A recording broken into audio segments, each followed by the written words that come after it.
And then some other neat experiences that I wanted to share involved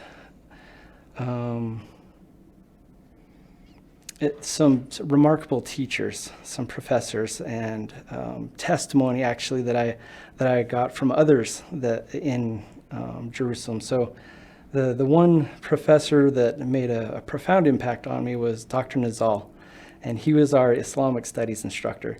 And Dr. Nazzal, he actually worked with Elder Hunter at the time to establish the BYU Jerusalem Center.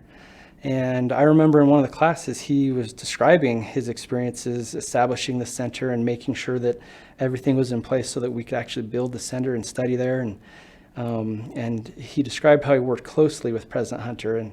And the neat thing for me was, at that time in my life, I had grown up with President Ezra Taft Benson as my prophet, together with President Gordon B. Hinckley and President Faust, that threesome. I really liked them. I felt a good connection to them as a kid growing up.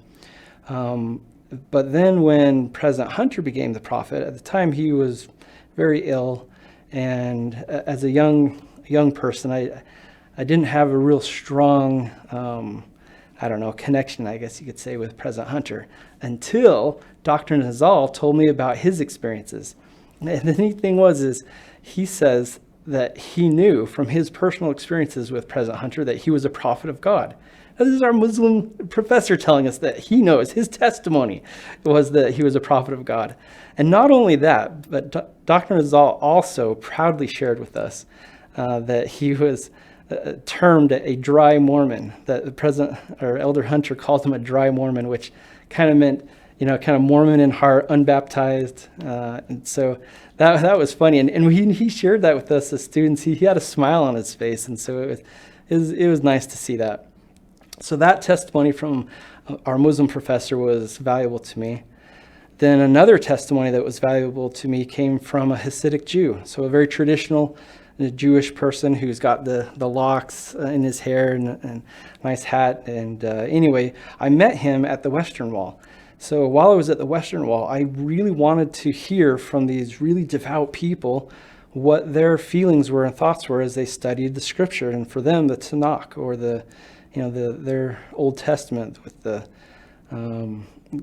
books of Moses, the prophets, and anyway, I asked one of them while we were standing at a corner of the wall, and then there was a little arch, and I asked him, how he felt as he studied it, and he told me his testimony is like, as I read it, as I study it, I feel that it's the words of God. And that's something I could relate to too, because that's my testimony. And so it's neat to hear that from a person of another faith, a friend of another faith. And then another experience, kind of the biggest, or probably the most memorable experience that I had